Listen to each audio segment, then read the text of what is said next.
നമ്മുടെ ശിവപാർവതി എന്ന് പറയുന്ന ടീമാണ് ഇവിടെ എത്തിയിരിക്കുന്നത്. മിക്സഡ് ആയിട്ട് നമുക്ക് കാണാം ആൾക്കാരെ അല്ലെ, സ്ത്രീകളും ഉണ്ട് പുരുഷന്മാരും ഉണ്ട്. ഏത് കലാരൂപമായിരിക്കും എന്ന് ചോദിച്ചാൽ തിരുവാതിരയാണ് അവർ കളിക്കാൻ പോകുന്നത്.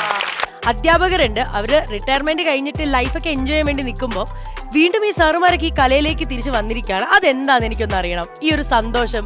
അതായത് റിട്ടയർമെന്റ് ലൈഫ് എൻജോയ് ചെയ്യുന്നത് ഇങ്ങനെയും നമുക്ക് എൻജോയ് ചെയ്യാം എന്നുള്ളതൊക്കെ നമുക്ക് സുരേഷ് മാഷിനോട് ചോദിക്കാം. ഞങ്ങൾ തിരുവാതിരയും മാർഗംകളിയും അങ്ങനെ ഭരതനാട്യവും അങ്ങനെ എല്ലാ പരിപാടികളുമായിട്ട് അങ്ങനെ അടിപൊളിയാക്കിയിട്ട് ഞങ്ങൾ കുടുംബം എല്ലാവരും ഉണ്ട്.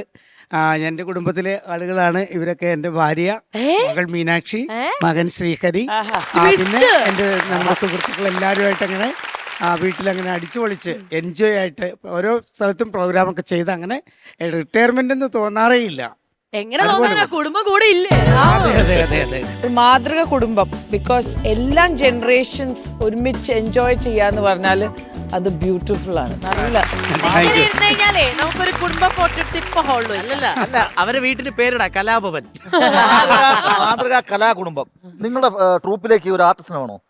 ശ്രീവിദ്യ മുല്ലച്ചേരി കുടുംബം തകർക്കാൻ ഒരു അതിഥി ഞങ്ങൾ സ്വാഗതം ചെയ്യുന്നു. ക്ഷണിക്കപ്പെടുന്ന വേദികൾ ചിലപ്പോ പ്രോഗ്രാം കൂടുതൽ കിട്ടുമായിരിക്കും അല്ലേ? ചിലപ്പോ ഇവർക്ക് തന്നെ ഓൾറെഡി കിട്ടുന്നുണ്ട്. ശ്രീവിദ്യ വേണമെങ്കിൽ ഇടയ്ക്ക് അപ്പൊ ഒരുപാട് കിട്ടും, ഒരുപാട് പല സ്ഥലങ്ങളിൽ നിന്ന് കിട്ടും. അത് മുക്കിന് കിട്ടും. പേടിക്കണ്ട, ഇവിടുണ്ടല്ലോ ഡാൻഡ്രോക്വിറ്റ് ഓയിൽ. അമൃത് വേണി ഡാൻഡ്രോക്വിറ്റ്.